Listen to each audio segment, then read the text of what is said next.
ቢስሚላህ ሰላቱ ወሰላሙ ዐላ ረሱሊላህ እንደገና ተመልሰናል እና አላህ Subhanahu Wa Ta'ala የሰው ልጆች በተለያየ ጊዜ ድክመት እንደሚያሳዩ በዛ በከፍተኛ ደረጃ የነበሩት እንኳን ሰዎች አንዳንድ ጊዜ ድክመታቸው ጎልቶ የሚከሰትበት ሁኔታ ነበር ማለት ያንን እያረቀና እያስተካከለ እያጠነከረ ነው ያሳደጋቸው ተርቢያ እያደረገላቸው ማለት ነው እና መጀመሪያ ያለ ወቅቱ ይፈቀድልን ብለው ያዙልቀቁን ሲሉ ቆዩ ሲፈቀድላቸው ደግሞ ለምንድነው አሁንስ ቢሆን በዚህ ነገር ምን ታዘዘው እኛ ምን ይዘን ነው ማለት ጀመሩ የተወሰኑት ክፍሎች አለ ከዛም አልፈው ሰውን መፍራት ጀመሩ እና ሊያስጨርሰን ነው እንደኛ ምን በዛ አቅም ምን ተምን አድርገ ነው ይሉ ገባ እና ጌታን ሰውን እንደ ጌታ አድርገው የሚፈሩ ነበሩ ይላል ግልጽ ነው እንግዲህ በዛ ደረጃ የነበሩ ሰዎች ጌታን እንደሚፈሩ ሰዎችን ጥላትን ይፈሩ ነበር አለ ከዛም ብሶ አው አሸደ ኸሽያ በል አሸደ ኸሽያ ከጌታ ይልቁንስ የጌታን ትእዛዝ ታልተቀበርና ገቢራዊት ካላደረን ይቆጣል ይቀጣናል በማለት ፈንታ እኛ ያላቅማችን ጥላት ጋራ በትንኮሳ ብናደርግ እናልቃለን የሚለው አመዘነባቸው አንዳንዶቹ ማለት ነው ይሄ በጣም ድክመት ነው ማለት ነው በዛ ደረጃ ለነበሩ ሰዎች አሁን እኛ ያለንባት እችናት የመጨረሻው ማለት ነው ይخشውንና ከከሸት ኢላ ሳትሆን አው አሸደ ኸሽያ አይደለም እቺ ምትመጥነን እችናት ያቺ ጦቢዒ ናት ይخشውንና ከከሸት ኢላ እቺማ ትልቅም የተባሉ ተዛ ያልፉ ማለት ነው ግን አሁን አንድ ነገር ለመናገር ራሱ ምዕራባዊ ወይ ምስራቃዊ ያዳምጠኛል በዘመናዊ በቴክኖሎጂ እየከታተል ነው እያለ ይሸማቀቃል እዚህ መጥቶ መቀመጥ የሚፈራ ሰው አለ እቺን ደርስ ለመስማት እዛ ምናልባት ተጠንቶ እም ሰው ያለበት ብሎ ምን ያዝበት ጊዜ ይመጣል ብሎ የሚፈሩ አሉ አንዱ ዛዳር ይቀመጥ ነበር በተጨባጭ ነው ምነግራችሁ አሁንም ካለ ይቅርታ ለምንድነው ወዲህ ሰብሰብ ማትሉት ምናምን ስለ والله ካሜራው መግባት አልፈልግም ማለት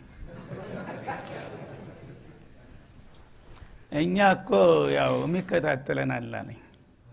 እዙስ ልክ ዝሁኖ ይሸማቀቃል ማለት ነው አላህ የፈረደበት እንደዚህ ነው ሱብሃንአላህ እንግዲህ ያለ እድሜ ሞታለሁኝ እንደማለት ነው ይሄ يخشون الناس كخشية الله واشد خشية ከአላህ የበለጠ ፍጡር የሚፈሩ አሉ ይላል የት ሊገባ ተእድሜው አንድ ደቂቃ አንድ ሰኮንድ ሊጨምር የሚችል ሰው ቢኖር እንዲህ ባደረገ وقالوا ربنا لما كتبت علينا القتال እንደውም አላህ ጋራ ክርክር ጀመሩ ጭራሽ ጌታችን ሆይ አሉ እኛ ታላቅማችን እነዚህ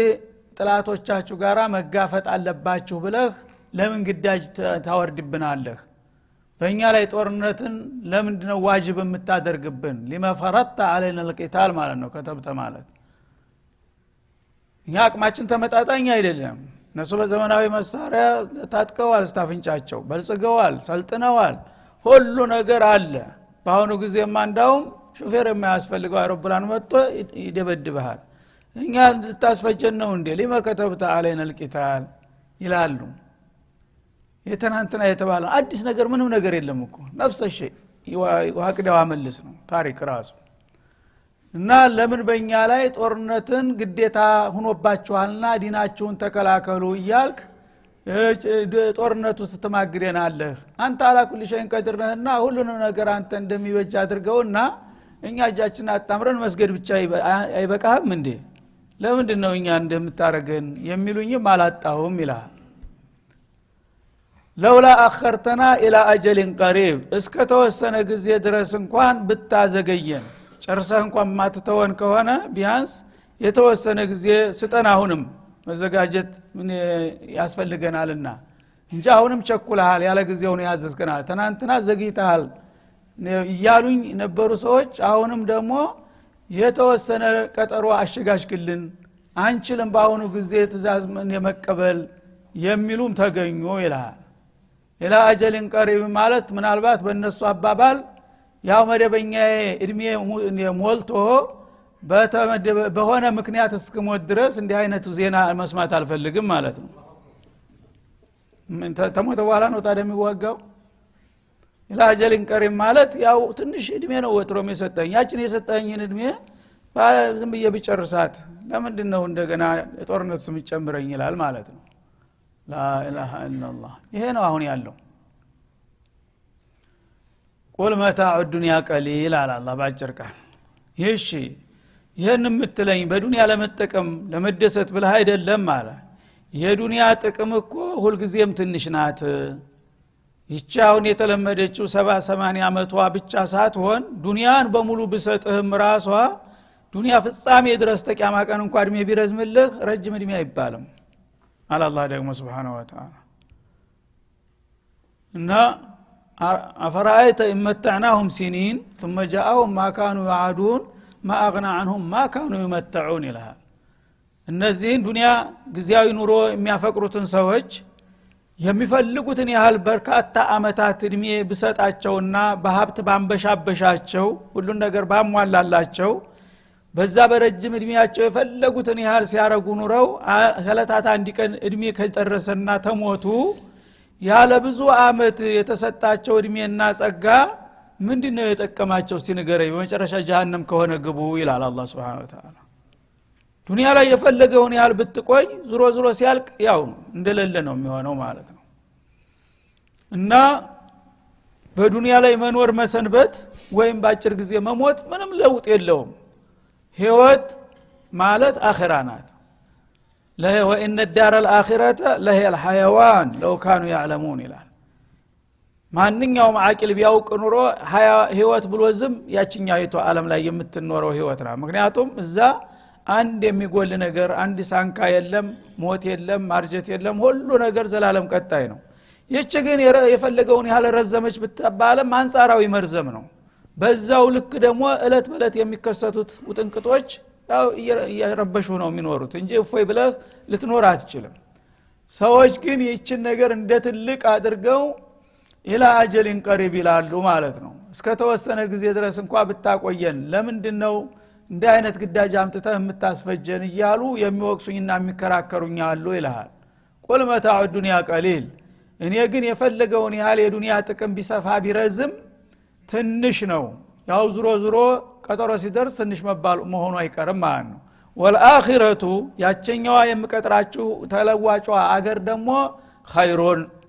በጥራቷም በብዛቷም በህይወቷም በሁሉም ነገር ከዚህ ጋራ የማትወዳደር በጣም የላቀች በለጠች ናት ስለዚህ ቅዱስ ስራ ሰርታችሁ ለዛ ለዘላለማዊ ህይወት እንድትበቁ ነው እኔ ደግሞ የምፈልገው ይላል ማለት ነው ኸይሩን ለማን ሊመን ይተቃ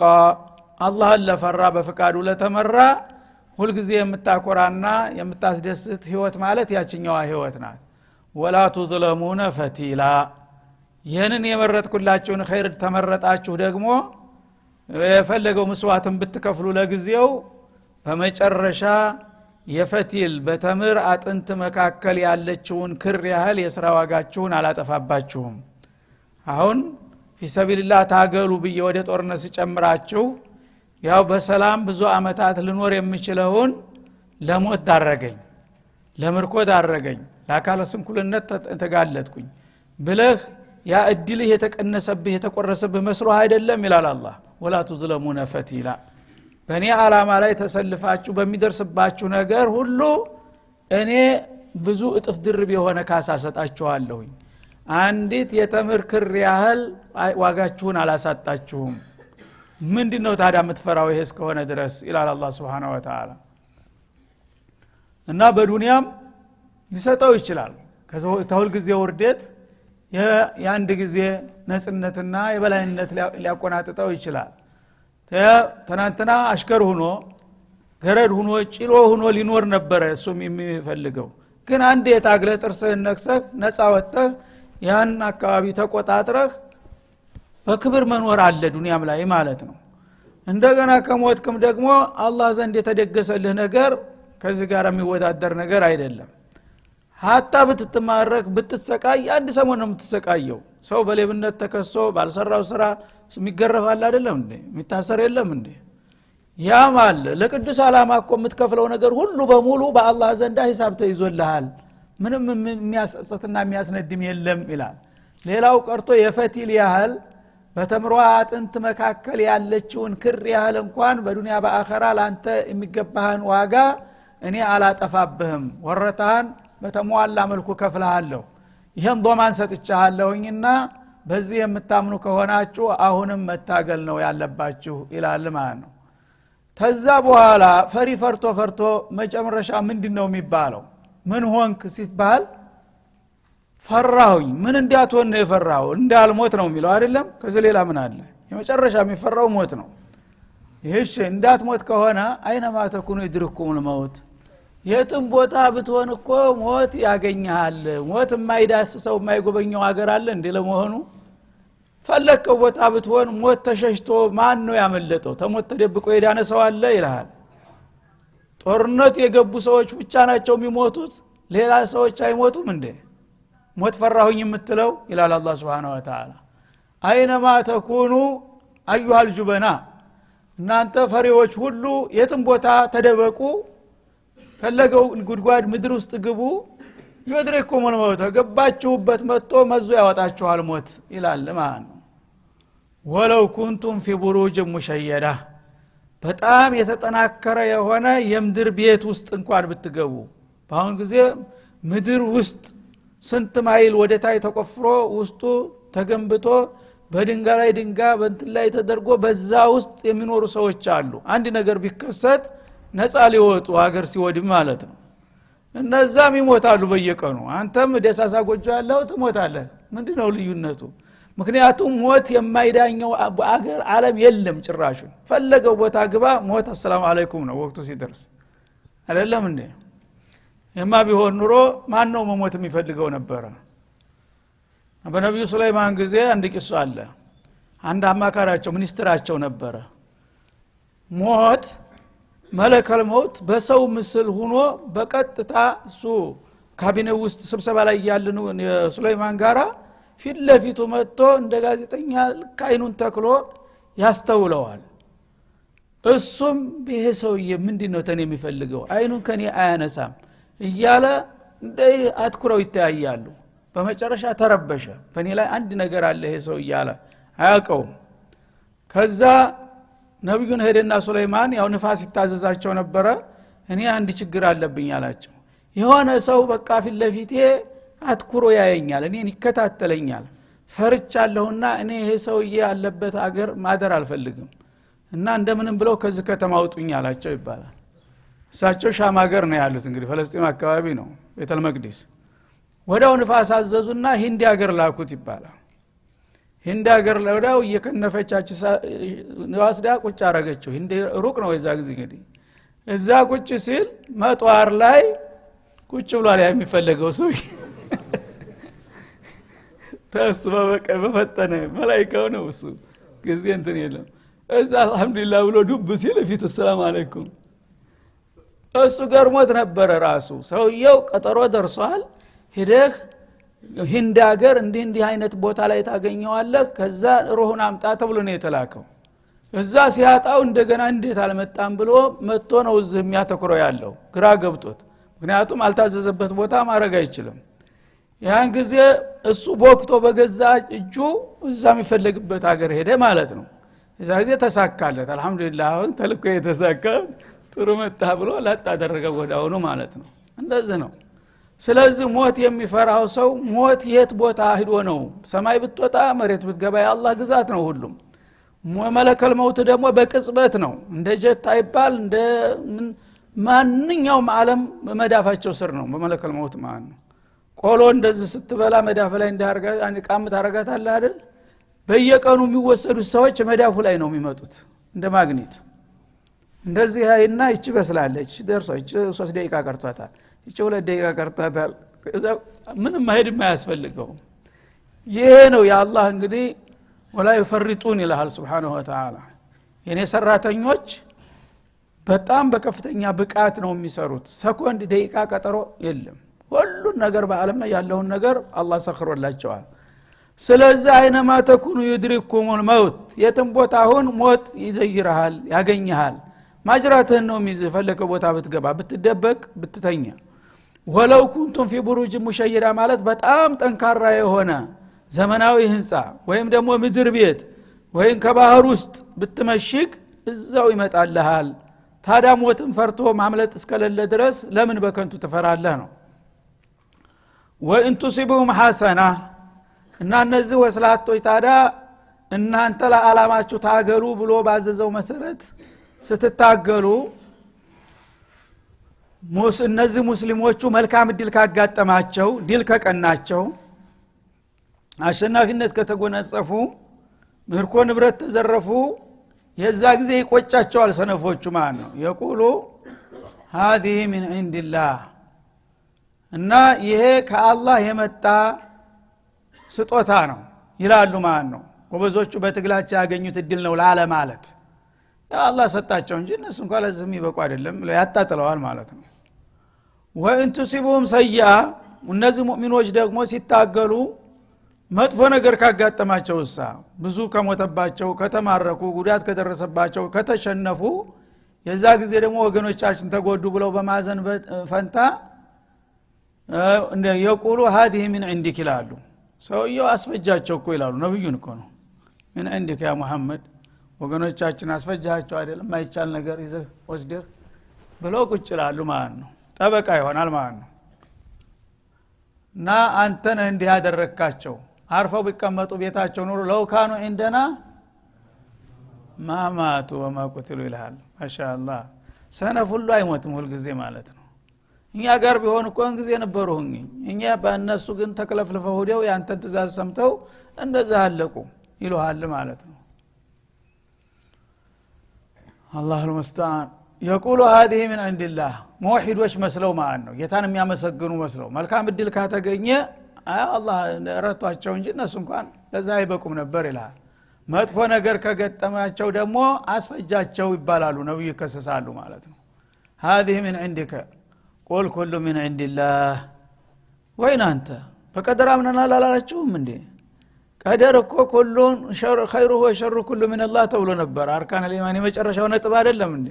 አሁን ግን ሸር ነገር ሲያጋጥም ነብዩ ነው ይሄን የመጣው በሱ ጦስ እንደዛ አለቅን ይላል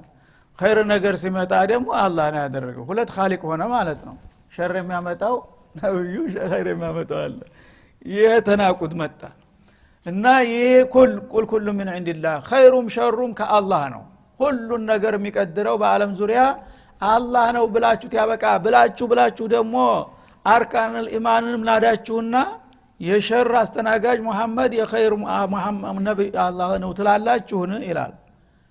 ሁሉም ነገር ከአላህ ነው ወእን ቱሲቡም ሰይአቱ يقولوا هذه من عندي قل كل من عند الله فما لهؤلاء القوم ለመሆኑ እነዚህ ሰው የምነካቸው አላህ لا يكادون يفقهون حديثا የሚነገራቸውን ነገር ሊረዱ የማይቀርቡት ምን አይነት ደነዝነት ነው ይላል አላህ Subhanahu Wa Ta'ala ይሄ እንደ ሰው እኮ ማሰብ ይገባቸዋል እንደ ሙእሚን እንኳን ቢያቀታችሁ እነዚህ ሰው ለመሆኑ አሁን ሰው መሆኑንም ተውት እንደ ይላል ማለሁም لا يكادون يفقهون حديثا قول الله سبحانه وتعالى እለት በለት ትኩስ በትኩስ የማወርድላችሁን መለኮታዊ መመሪያ ለመረዳት የማትቀርቡት ምን ነካችሁ በላቸው ይላል እንድትነቁ እኮ ነው እንድታውቁ እኮ ነው አላህ መመሪያ የሚያወርደው በየቀኑ እንዲበላቸው እንዲዘዛቸው እምለው ተለዋዋጭና ትኩስ መመሪያዎችን የሚመጣው እኮ ከነበሩበት ውድቀትና ዝቅጠት ሊነሱ አስተሳሰባቸውን ሊቀይሩ ነው የመመክራቸው ያለው እነሱ ግን ውሃ ቅዳዋ መለስ ተነግረው መልሰው እዛው ናቸው ምን ነካቸው እነዚህ ሰው የሚባሉ ነገር ጭራሽ አይገባቸውም እንደ ይላል ማ አሷበከ ሚን ሐሰና እና እነሱ የሚሉትን አስተሳሰብ እኔ ላርምላቸው አንተ እና ተከታዮች መልካም እድል የሚያጋጥማችሁ እንደተባለውም فمن الله ይሄ ካላህ ነው ወማ ቢኩም ሚን ኒዕመት فمن الله እንዳለው ማለት ነው እዚህ ላይ እንስማማለን ሁላችንም ያው ኸይር የተባለ ሁሉ ከአላህ ነው ወማ አሷበከ ሚን ሰይአቲን መጥፎ ነገር ደግሞ ባንተና በተከታዮች ላይ ከደረሰ فمن نفسك ካንተ ነው አዩሃል በሸር ማን ነው አሁን ነብዩን ብቻ አይደለም አንተም መጥፎ ነገር ደረሰብህ አይደለም በራስህ ድክመት በራስህ ጥፋት ነው አላህ ተቆጥቶ ይሄን ዕቁባ ያመጣብህ ማለት ነው ስለዚህ ቃሉ እነሱ ያሉት ቃል ነው ግን በማዕናው ገለበጠው ማለት ነው እንዳላችሁት ኸይር ነገር ሁሉ ጊዜም ከአላህ ነው ኒዕማ የተባለ ሁሉ ከአላህ ነው የሚመጣው መጥፎ ነገር ደግሞ ሰዎች ላይ ከተከሰተ ያን መጥፎ ነገር በመሰረቱ የቀደረው አላህ ነው ግን እንዲደርስባቸው የጋበዙት ሰዎቹ ራሳቸው ናቸው ማለት ነው ወማ አሷበኩም ሙሲበቲን ፈቢማ አይዲኩም ወያዕፉ አን ከሲር ይልሃል ማለት ነው አንተ እንግዲህ ሙኻለፋ የምታደርግ ከሆነ ጌታ ያዘዘህን የማትሰራ የከለከለህን የማትከለከል የመከረህን የማትቀበል ከሆነ ጌታ ይቆጣብሃል ማለት ነው የዛ ጊዜ በሚመጣብህ በላ አንተ ተጠያቂ ነህ በሐቂቃው ግን ያን በላ የፈጠረውና ያመጣው ማን ነው ወደሚለው ስንመጣ አላህ ነው ስለዚህ አንተ ራስህ ሰበብ ነህ ለዚህ ነገር እነሱ ግን ለነብዩ ነው የሰጡት በሚደርሰው ችግር ሁሉ ተጠያቂ ነብዩ ናቸው ማለት ነው እሱ ግን ነፃ ነው ሙናፊቁ ተጠያቂ አይደለም ላ አንተ ነፍስከ المسؤول ይላል በሚደርሰው ነገር አንተ ራስ ተጠያቂ ነው ይሄም ተጠያቂ ነው ይሄም ተጠያቂ ነው ለምን በጥፋት ሳቢያ ነውና ይሄን ነገር አላህ የሚያመጣብህ በቀደር ደረጃ ከታየ ግን ኸይሩም ሸሩም በአጠቃላይ በአላህ ነው የሚቀደረው ሌላ ሁለተኛ ጌታ የለም ማለት ነው ወአርሰልናከ ሊናሲ ረሱላ ለማንኛውም ለሰው ልጆች ሁሉ መልእክተኛ አድርገን ልከናል የዓለም ተወካይ አንተ ብቻ ነህ ይላቸዋል ነብዩ አለይሂ ሰላቱ ወሰለም ወደደም ጠላም ያ ሙናፊቅ ወይ ምን ወርባይ የሁሉ ረጭረጭ የሚለው ዙሪያ የሚዞረው ምቀኝነት ነው ለምን ተበለጥኩኝ ነው ለምን አንተ የአላህ ነብይ ሆንክ ብለው ነው ስለዚህ ወደዱም ጠሉም አንተን ለዓለም መልእክተኛ አድርጌሃለሁ ይላል አላህ Subhanahu Wa Ta'ala ወከፋ ቢላሂ ሸሂዳ ከምስክርነት አኳያ ደግሞ አላህ በቂ ነው አላህ ይሄን ሰው የመርጨዋለሁ የዓለም መልእክተኛ ማርገ መድቤዋለሁኝ ካለ ማንንም ሰው ባይቀበለው አላህ በቂ ነው አላህ የሰጠውን ማን ይቀማል እና እኔ ሹሜያለሁ ሸልሜያለሁ እነዚህ ሁሉ መቀኞች ካፊሮችም የሆኑ ሙናፊቆች ጉዳዩን ሐቁን አተውት አይደለም መቀኝነታቸው ለምን ተበለጥ ብለው ነውና እኔ ደግሞ ይሄን ነገር ይበልጥ አረጋግጥልሃለሁኝ ለዓለም የመጨረሻው መልእክተኛ አድርጌ መድቤሃለሁኝ እንደገና ደግሞ በዚህ ነገር ማን መሰከረልህ ማን ደገፈ ካሉ ወከፋ ቢላሂ ሸሂዳ በላቸው አላህ ተደገፈው አላህ ተመሰከረለት አንድ ሰው አላህ ተዝኪያ ከሰጠው ሌላው ባይቀበል ምንድነው የሚያመጣው አቅም አለው ስለዚህ አላህ ይሄን እድል ሰጥቷል ይሄንን ተቀብሎ የአላህ መልእክተኛ ጋር የሚተባበር ካለ እድለኛ ነው ይሄን ቃወማለሁ ካለ ግን ራሱን ከቆጢ ድንጋይ ጋር እንደማጋጨት ነው ራሱ ይበተናል እንጂ የአላህ ውሳኔ አይቀየርም ይላል አላህ Subhanahu Wa Ta'ala እና ወጥ ለራስ ብትል እንደሚባለው እንግዲህ የአላህ መልእክተኛ የሚመረጠው በሱ ነው ማንንም ሰው ድጋፍ አያስፈልግም እጅ ማውጣት አያስፈልግም ነብይ ለመምረጥ እና አላሁ አዕለሙ ሐይቱ የجعل رسالته ቃየን የት እንደማኖር አቃለሁኝ አንተ በቁመትህ በዘርህ በመልክህ እንትን ብትል እነገለ ያሉ ለምን እነገለ ብትል አንተ በል እኔ ግን ከፍጥሮች አላ ያለው ማን خلقه اللطيف الخبير ለዚህ እድል የሚበቃውን አቃለሁኝ መርጫዋለሁኝ በቃ አርሰልናከ ሊናሲ ረሱላን رغم انف المعارضين የፈለገው ሰው ይናደድ የፈለገው ራሱን ይግጭተንትን ጋር ከፈለገ እኔ ግን አንተን መርጫለሁ በተልኮህ ቀጥል ያንተን ተልኮ የተቀበለና የተከተለ ያፈውዝ ካልሆነ ግን ራሱን ያጠፋል በማለት አላህ Subhanahu Wa Ta'ala የነብዩን ሪሳላ በማረጋገጥ እንደገና ተቃዋሚዎቹ ደግሞ ቢግረጨረጩ ራሳቸውን ያጠፋሉ እንጂ ምንም ለውጥ ሊያመጡ እንደማይችሉ አረጋገጠ ማለት ነው ማን ይጢዕ الرسول እና ያንን አውቃችሁ ጌታ የመረጠውን መልእክተኛ የሚታዘዝ ቀናኤ ሰው ካለ ፈቀድ አጣ አላህ መልእክተኛውን በመታዘዛችሁ አላህን እንደታዘዛችሁ ይቆጠርላችኋል ምክንያቱም መልእክተኛ ማለት የራሱን ጉዳይ አይደለም የሚነግርህ እና አሁን ተወግዛለኝ ወይም ቁርስ አብላኝ ብሎ አይደለም ነብይ የሚመጣው ጌታ እንደ ብሎሃል ብሎ የኔን መልእክት ነው የሚነግርህ የኔ ተወካይ ነው ስለዚህ የኔን ተልቆ ሲነግርህ እሺ ብለህ ከተቀበልክ እሱ አገናኝ ነው ማለት ነው አስተርጓሚ ነው እንጂ እኔ እንደ የተገዛው ይላል አላህ Subhanahu Wa Ta'ala የነብዩ ትእዛዝ ስራ ላይ ያዋልክ ማለት ለአላህ ታዘዝክ ማለት ነው ሙባሸረተን ለምን የግል ጉዳዩን ሳይሆን የሚነግርህ የአላህን አላማ ነውና ማለት ነው ወመን ተወላ ወመን አዕረض ማለት ነው የአላህ ጥሪ በረሱሉ በኩል ሲደርሰው ደግሞ ጀርባውን ያዞረ ገሸሽ ብሎ ሊያልፍ የፈለገ ደግሞ فلا يضر الا نفسه ራሱን ነው እንጂ ማንንም አይጎዳም فما ارسلناك عليهم حفيظا እንዲህ አይነቶች ልግመኞች አንተ ተቆጣጣሪ አድርገን አላክንህም መልእክት ንገር ነው እንጂ ያልነህ ሰዎችን ያለውል በግድ አሳምን ብዬ ኃላፊነት አልጣልኩብህም ስለዚህ መልእክት መንገር ያንተ ኃላፊነት ነው መልእክቱን ነገርክ አይደል ስራህን ጨርስክ ከዛ በኋላ የተቀበለ ለራሱ ታደለ ያለገመ እሱ ተጠያቂ ነው አንተ ግን ንገራቸው ነው እንጂ ያልኩ አሳምናቸው አላልኩም ኢነ አለይከ ኢላ البلاغ وعلينا الحساب ይላል ማለት ነው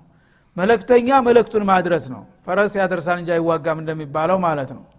መልእክተኛ መልእክቱን ታደረሰ እዳውን ተወጣ ማለት ነው ሰዎች መኑ አይመኑ የራሳቸው ጉዳይ ከዛ በኋላ የተላከላቸው ሰዎች መልእክተኛ ይልክ ነበር ለምን ተቀበልክ ወይስ ተብሎ ይጠየቃል ማለት ነው ተቀብሎ ከሆነ አልহামዱሊላህ ካልሆነ ግን ለምን የሚለው ጥያቄ መስኡልያ ወደ አንተ ነው የሚመጣው ማለት ነው ያንን ጥሪ ተቀበለ ሆኖ ከተገኘ በአላህ በኩል ወረታው ተዘጋጅቶለታል ጀነተ ነዒም ያስተባበለ ከሆነ ደግሞ አዛብ الجحيم አለ ማለት ነው እና የሥራ ድርሻችንን ነው ሁላችንም እኔም ላኪ ነኝ አንተ ተላኪ ነህ ህዝቦች መልእክት ተመቀበል ያለ መቀበል ምርጫ ለራሳቸው ተጥቶላቸዋል ሁሉም የሥራ ድርሻውን አውቆ መስኡልያውን ይሸከም ነው የሚለው አላህ Subhanahu Wa Ta'ala فما ارسلناك عليهم حفيظا ያንዳንዱን ሰው አንተ ለምን አላሳመንከውም ብዬ ተቆጣጣሪ